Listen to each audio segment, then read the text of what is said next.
And see, when you mentioned the certification process as far as the platform holders and getting your stuff on their digital storefronts, these are a lot of things that gamers don't really hear about because they just hear the game is being worked on. Right. You see a couple hands-ons or some trailers, and then boom, the game's here. So I want you to talk about more so about the development process. So like, when did you get to the point where you had an idea what the type of game it was going to be, that you was going to say it's going to be a 2D style beat 'em up, like old school side scroller? Is that what you had from the beginning? Day one. Okay. So I had bought rahrahboom.com in 2008. Okay. I'm like a weird dude that loves to like buy domains. Okay, Like you one of those to hundreds just sit on it for a while? Yeah, I just anything that seems funny to me, and it's more. It's not like holding real estate or anything. It's more like I want this in case I have an idea that would need this. Yes. Yeah. So and so I love the phonetics of Rah Rah Boom. Like it just like sounded funny to me.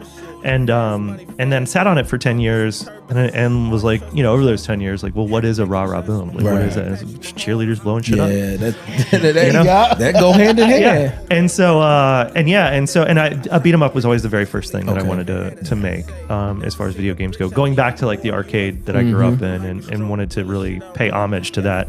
But I think what was interesting is like how it iterated over time, right? Like, we had this lane system now, you know, where like beat 'em ups, like one of the frustrations with beat 'em ups is like you're punching air half the time. Yeah, you know, you turn around and like you just don't get them just enough that they can hit you with a pipe or something like that. Exactly. So adding this lane system where like you can visualize where you are in relation to your enemy, right? Like that really was a good, like a fun iteration that we found over time. And then like the other thing is like we all got together and like played every beat 'em up we could. Okay. Right? And sat down and like, what do we like? What do we not like?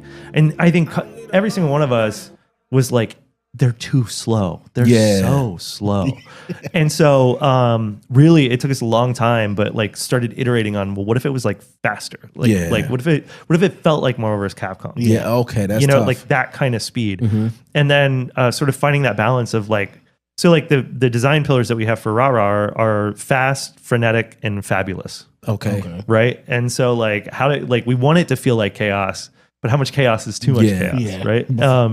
So that was like sort of fun to kind of iterate on and figure out what worked. And then adding the shooting elements, like I've seen that. Like you really can play it like Contra if you want to. Yeah. You know. We had the close combat, the long distance combat. Right. That's one of the things with playing like Ninja Turtles that you always kind of deal with. Like you got to get so close to make contact. Right. And it's not always in. And then everybody has different play styles. Right. So or like if you pick up a weapon, you want to take it with you through the entirety of the game, or it has like a or it got like 2 hit. Yeah.